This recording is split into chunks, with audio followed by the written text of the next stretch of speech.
Hello everyone, welcome back to my class Learn with Quinn. I hope you all are doing well for exam. So ಇವತ್ತಿನ ಕ್ಲಾಸಲ್ಲಿ ನಾವು mass media society ಬಗ್ಗೆ ನೋಡ್ತಾ ಇದ್ದೀವಿ. What you mean by mass media in society? Mass media means technology that intended to reach a mass audience. It is the primary means of communication used to reach the vast majority of the general public. The most common platform for mass media are newspapers, magazines, radio, television and the internet. ಇಲ್ಲಿ ಸಮೂಹ ಮಾಧ್ಯಮ ಅಂತಂದ್ರೆ ಸಮೂಹ ಪ್ರೇಕ್ಷಕರನ್ನ ತಲುಪಲು ಉದ್ದೇಶಿಸಲಾದಂತಹ ಒಂದು ತಂತ್ರಜ್ಞಾನ.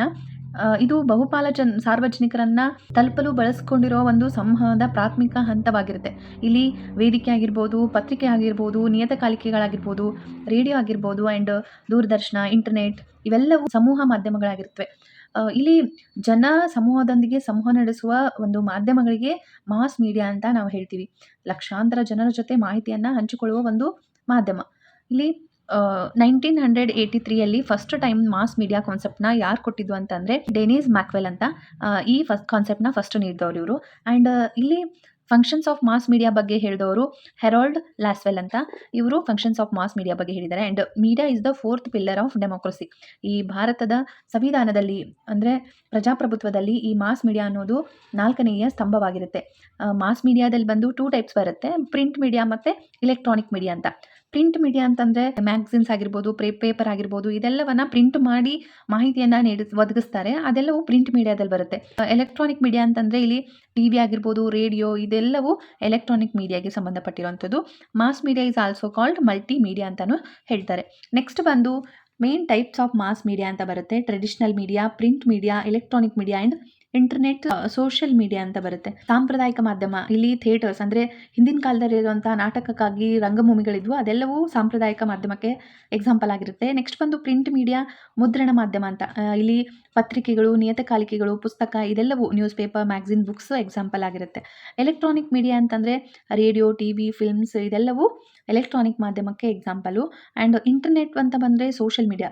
Social ಮೀಡಿಯಾದಲ್ಲಿ ಸಾಮಾಜಿಕ ಮಾಧ್ಯಮದಲ್ಲಿ ಅಂದರೆ ಜಾಲತಾಣದಲ್ಲಿ ಯೂಟ್ಯೂಬ್, ಫೇಸ್ಬುಕ್ ಇದೆಲ್ಲವೂ, podcast, e books, blogging, social networking sites ಇದೆಲ್ಲವೂ examples for internet or social media ಅಂತ ಬರುತ್ತೆ. ನೆಕ್ಸ್ಟ್ ಬಂದು ನಾವು ಓದೋದು ಕ್ಯಾರೆಕ್ಟರಿಸ್ಟಿಕ್ ಆಫ್ ಮಾಸ್ ಮೀಡಿಯಾ. ಏನೇನು ಕ್ಯಾರೆಕ್ಟರಿಸ್ಟಿಕ್ ಇದೆ ಮಾಸ್ ಮೀಡಿಯಾದ ವಿಶಿಷ್ಟತೆಗಳೇನು, ಗುಣಲಕ್ಷಣಗಳು ಏನು ಅಂತಂದರೆ ಸಮೂಹ ಮಾಧ್ಯಮದ ಗುಣಲಕ್ಷಣಗಳಂತ ಬರುತ್ತೆ. ಇಲ್ಲಿ communication is mostly one way. ಇದು ಹೆಚ್ಚಾಗಿ ಒಂದು ಮಾರ್ಗದವಾಗಿರುತ್ತೆ. ಇಲ್ಲಿ ಪ್ರೇಕ್ಷಕರಿಗೆ ಅದು ನೋಡೋರಿಗೆ ಅಥವಾ ಕೇಳೋರಿಗೆ ಹೆಚ್ಚಿನ ಆಯ್ಕೆಗಳಿರುತ್ತೆ. ಅಂದರೆ ನ್ಯೂಸ್ ಪೇಪರ್ ಓದಿ ಆದರೂ ಮಾಹಿತಿನ ತಿಳ್ಕೊಬೋದು ಅಥವಾ ಟಿ ವಿನ ನೋಡಿ ಆದರೂ ಮಾಹಿತಿಯನ್ನು ತಿಳ್ಕೊಳ್ಳುವಂಥದ್ದು. ನೆಕ್ಸ್ಟ್ ಬಂದು reach large and vast audience. ಅಂದರೆ ಇಲ್ಲಿ ದೊಡ್ಡ ಮತ್ತು ವಿಶಾಲವಾದ ಪ್ರೇಕ್ಷಕರನ್ನು ತಲುಪಿಸುವ ಪ್ರಯತ್ನ ಮಾಡುತ್ತೆ. ಆ್ಯಂಡ್ ಇಲ್ಲಿ aim message to attract largest audience possible. ಅಂದರೆ ಸಾಧ್ಯವಾದಷ್ಟು ದೊಡ್ಡ ಪ್ರೇಕ್ಷಕರನ್ನು ಆಕರ್ಷಿಸುವಂತಹ ಸಂದೇಶಗಳನ್ನ ನೀಡುವಂತಹ ಗುರಿ ಇದು ಇಟ್ಕೊಂಡಿರುತ್ತೆ. ಅದಕ್ಕೆ mass media is the largest media ಅಂತಲೇ ಹೇಳ್ತೀವಿ. ನೆಕ್ಸ್ಟ್ ಬಂದು ಇನ್ಫ್ಲೂಯೆನ್ಸ್ ಸೊಸೈಟಿ. ಇಲ್ಲಿ ಸಮೂಹ ಮಾಧ್ಯಮ ಅನ್ನೋದು ಸಮಾಜದ ಮೇಲೆ ಅತಿಯಾದ ಪ್ರಭಾವ ಬೀರುತ್ತೆ. ಅದಕ್ಕೆ ಇದನ್ನು ಇನ್ಫ್ಲೂಯೆನ್ಸ್ ಸೊಸೈಟಿ ಅಂತಲೂ ಹೇಳ್ತಾರೆ. This is what the characteristics of mass media. ಸಮೂಹ ಮಾಧ್ಯಮದ ಗುಣಲಕ್ಷಣಗಳಾಗಿರುತ್ತೆ. ನೆಕ್ಸ್ಟ್ ಬಂದು ಫಂಕ್ಷನ್ಸ್ ಆಫ್ ಮಾಸ್ ಮೀಡಿಯಾ ಅಂತ ಬರುತ್ತೆ. ಇಲ್ಲಿ ಒಂದೊಂದಾಗಿ ನಾವು ನೋಡ್ಕೊಳ್ಳೋಣ. Functions of mass media first ಒಂದು ಬಂದು ಇನ್ಫಾರ್ಮೇಷನ್, ಮಾಹಿತಿ ಅಂತ ಅರ್ಥ. Sending and sharing of information is the major function of media. Since information is knowledge and knowledge is power, media offers authentic and timely fact and opinion about various event and situations to mass audience as informative items. ಇಲ್ಲಿ ಮಾಹಿತಿಯನ್ನು ಕಳಿಸುವುದು, ಹಂಚಿಕೊಳ್ಳೋದು ಮಾಧ್ಯಮದ ಪ್ರಮುಖ ಕಾರ್ಯವಾಗಿರುತ್ತೆ. ಈ ಮಾಹಿತಿ ಅನ್ನೋದು ಒಂದು ಜ್ಞಾನ, ಆ ಜ್ಞಾನದಲ್ಲಿಯೇ ಒಂದು ಶಕ್ತಿ ಇದೆ. ಆ ಶಕ್ತಿ ಇರೋದ್ರಿಂದ ಈ ಮಾಧ್ಯಮ ವಿವಿಧ ಘಟನೆಗಳನ್ನು, ಸನ್ನಿವೇಶಗಳನ್ನು ಅಧಿಕೃತವಾಗಿ ಪ್ರೇಕ್ಷಕರಿಗೆ ತಲುಪಿಸುವಂತಹ ಒಂದು ಕಾರ್ಯವನ್ನು ಮಾಡುತ್ತೆ. ಅದಕ್ಕೆ ನಾವು ದ ಫಂಕ್ಷನ್ಸ್ ಆಫ್ ಮಾಸ್ ಮೀಡಿಯಾದಲ್ಲಿ ಇನ್ಫಾರ್ಮೇಷನ್ ಅನ್ನೋದು ತುಂಬ ಇಂಪಾರ್ಟೆಂಟ್ ಆಗಿರುತ್ತೆ. ನೆಕ್ಸ್ಟ್ ಬಂದು ಎಜುಕೇಷನ್ ಅಂತ. ಇಲ್ಲಿ what you mean by that education function means media provides education and information. It provides education in different subject to peoples of in all levels. They try to educate people directly or indirectly using different forms of content. For example, distance education program is a direct approach, and dramas, documentaries, interviews, features, stories and many others programs are prepared to educate people indirectly.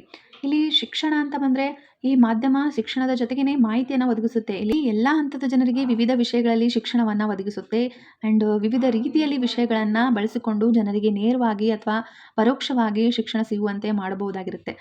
ಉದಾಹರಣೆಗೆ ಹೇಳಬೇಕಾದ್ರೆ ದೂರದರ್ಶನ ಕಾರ್ಯಕ್ರಮಗಳಾಗಿರ್ಬೋದು, ನಾಟಕಗಳಾಗಿರ್ಬೋದು, ಸಂದರ್ಶನಗಳಾಗಿರ್ಬೋದು, ವೈಶಿಷ್ಟ್ಯವಾದಂಥ ಕಥೆಗಳಾಗಿರ್ಬೋದು, ಈ ಎಲ್ಲ ಕಾರ್ಯಕ್ರಮಗಳು ಜನರಿಗೆ ಪರೋಕ್ಷವಾಗಿ ಶಿಕ್ಷಣವನ್ನು ನೀಡ್ತವೆ. Next ಬಂದು ಎಂಟರ್ಟೈನ್ಮೆಂಟ್. ಎಂಟರ್ಟೈನ್ಮೆಂಟ್ ಅಂದರೆ ಮನರಂಜನೆ ಅಂತ ಹೇಳ್ತೀವಿ.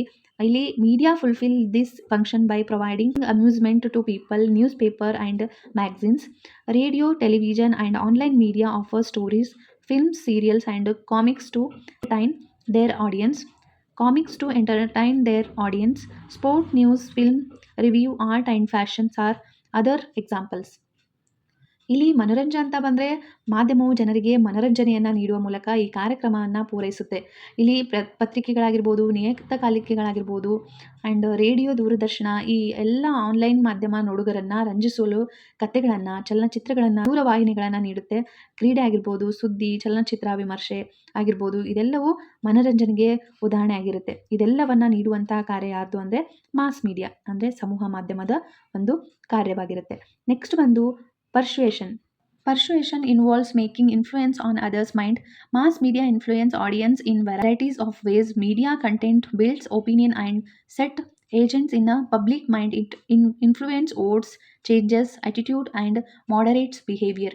ಇಲ್ಲಿ ಪರ್ಷಿಯನ್ಸ್ ಅಂದರೆ ಮನವೊಲಿಸುವಿಕೆ ಅಂತ ಅರ್ಥ. ಅಂದರೆ ಸೋಷಿಯಲ್ ಮೀಡಿಯಾ ಅಂದರೆ ಈ ಸಮೂಹ ಮಾಧ್ಯಮ ಹೇಗೆ ಜನರ ಮನವನ್ನು ಒಲಿಸುತ್ತೆ, ಈ ಮನವೊಲಿಸುವಿಕೆ ಅನ್ನೋದು ಇನ್ನೊಬ್ಬರ ಮೇಲೆ, ಅವರ ಮನಸ್ಸಿನ ಮೇಲೆ ಪ್ರಭಾವ ಬೀರುವುದನ್ನು ಒಳಗೊಂಡಿರುತ್ತೆ. ಈ ಸಮೂಹ ಮಾಧ್ಯಮ ಅನ್ನೋದು ಪ್ರೇಕ್ಷಕರನ್ನ ವಿವಿಧ ರೀತಿಯಲ್ಲಿ ಪ್ರಭಾವಿಸುತ್ತೆ. ಈ ಮಾಧ್ಯಮ ಸಾರ್ವಜನಿಕರ ಮನಸ್ಥಿತಿಯಲ್ಲಿ ಕಾರ್ಯಸೂಚಿಗಳನ್ನು ಹೊಂದಿಸುತ್ತೆ. ಇದು ಆ್ಯಂಡ್ ಮತಗಳ ಮೇಲೂ ಪ್ರಭಾವ ಬೀರುತ್ತೆ. ಜನರ ವರ್ತನೆಗಳನ್ನು ಬದಲಾಯಿಸುತ್ತೆ ಆ್ಯಂಡ್ ನಡವಳಿಕೆಗಳನ್ನು ಮಿತವಾಗಿ ಇರಿಸೋಕೆ ಸಹಾಯ ಮಾಡುತ್ತೆ. ಇದೆಲ್ಲವೂ ಮನವೊಲಿಸುವಿಕೆ ರೀತಿಯಲ್ಲಿ ಮಾಸ್ ಮೀಡಿಯಾ ವರ್ಕ್ ಮಾಡುತ್ತೆ. ನೆಕ್ಸ್ಟ್ ಬಂದು ಸರ್ವೆಲೆನ್ಸ್. ಸರ್ವೆಲೆನ್ಸ್ ಅಂದರೆ surveillance denotes observation. Here observation means to watch the society closely.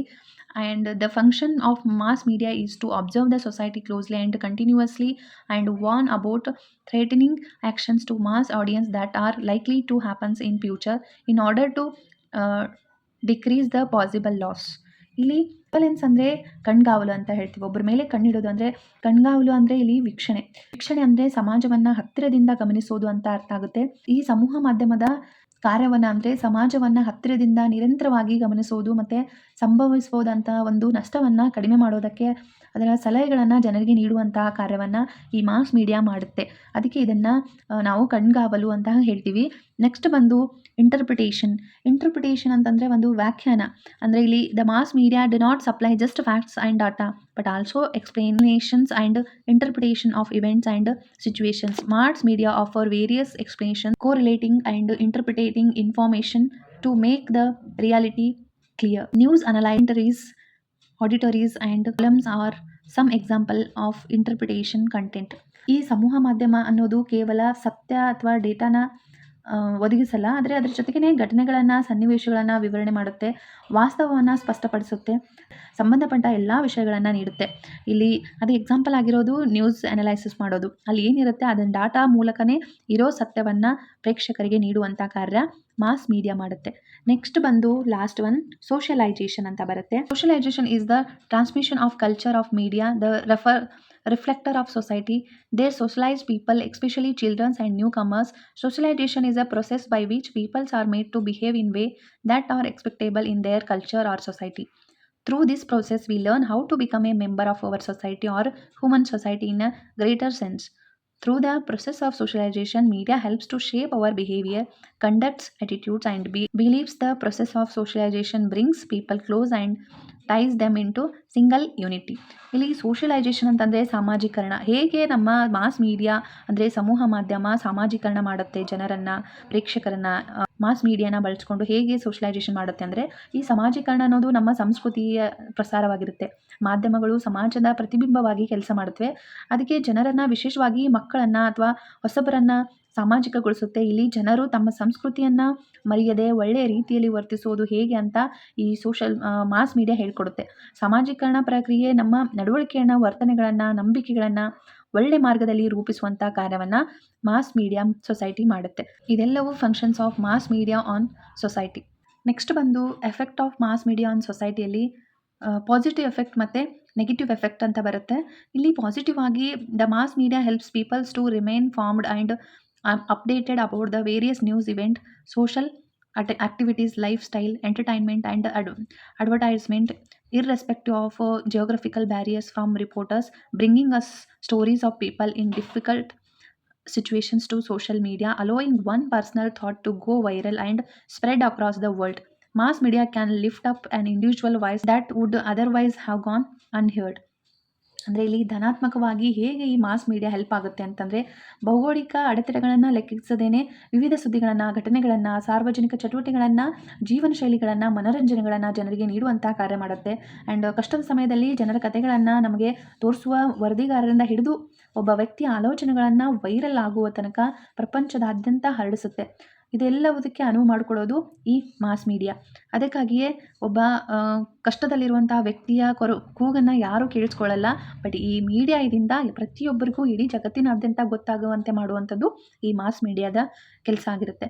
Next ಬಂದು ನೆಗೆಟಿವ್ ಆಗಿ ಏನು ಎಫೆಕ್ಟ್ ಮಾಡುತ್ತೆ ಅಂತಂದರೆ, negative effects of mass media on society can lead people towards poverty, crime, nudity, violence, bad mental and physical health disorders, and others are much severe outcomes. For example, mob hitting innocent by getting cried away from the rumors spread on the internet has been common.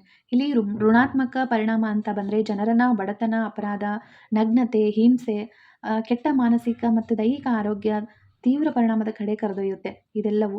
And ಇಲ್ಲಿ example ಅಂತ ಬಂದರೆ, ಅಂತರ್ಜಾಲದಲ್ಲಿ ಹರಡುವ ವದಂತಿಗಳಿಂದ ದೂರ ಸರಿದುವಂಥ ಜನರ ಸಮೂಹ ಅಮಾಯಕರನ್ನು ಹೊಡೆಯೋದು, ಬಡಿಯೋದು, ಅವರಿಗೆ ಹಿಂಸೆಯನ್ನು ಕೊಡೋದು, ಇದೆಲ್ಲವೂ ಇದಕ್ಕೆ ನೆಗೆಟಿವ್ ಆಗಿ ಎಫೆಕ್ಟ್ ಮಾಡುತ್ತೆ ಅಂತ ನಾವು ತಿಳ್ಕೊಬೋದು. ನೆಕ್ಸ್ಟ್ ಲಾಸ್ಟಲ್ಲಿ ಬಂದು ಹಾಟ್ ಆ್ಯಂಡ್ ಕೋಲ್ಡ್ ಮೀಡಿಯಾ ಅಂತ ಬರುತ್ತೆ. This is also very important.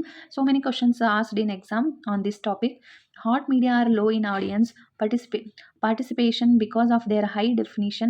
They are usually linear, sequential, and logical, and emphasize one sense over the others. For example, ಅಂತ ಬಂದರೆ, print media uses usual senses to immerse the reader. Print media ಅನ್ನೋದು ಈ ಓದೋವರ ಅನುಗುಣವಾಗಿ ನಾವು ಅವರು print ಹಾಕ್ಸೋದನ್ನ ನಾವು hot media ಅಂತ ಹೇಳ್ತೀವಿ. And cold media are high in audience participation because of their low definition. They requires more sensory involvement from the participant. ಇಲ್ಲಿ for example ಬಂದು, television and telephones requires more sensory involvement than print or radio. These are what hot and cold media. ಇಷ್ಟೊತ್ತು ನಾವು study ಮಾಡಿದ್ದು mass media on society ಅಂತ. So ಕಂಪ್ಲೀಟಾಗಿ ನೋಟ್ಸ್ನ provide ಮಾಡಿದ್ದೀನಿ with explanation ಜೊತೆಗೆ. ಚೆನ್ನಾಗಿ ಓದ್ಕೊಳ್ಳಿ, ಎಕ್ಸಾಮ್ಗೆ ಕಂಪ್ಲೀಟಾಗಿ ಪ್ರಿಪೇರ್ ಆಗಿ. ಯಾವತ್ತೂ ನಿಮ್ಮ ಸ್ಟಡಿನ ರಿವಿಷನ್ನ ಬಿಡಬೇಡಿ. So thank you all. Next ಕ್ಲಾಸಲ್ಲಿ ನೆಕ್ಸ್ಟ್ ಕಾನ್ಸೆಪ್ಟ್ ಜೊತೆಗೆ ಸಿಗ್ತೀನಿ. Thank you.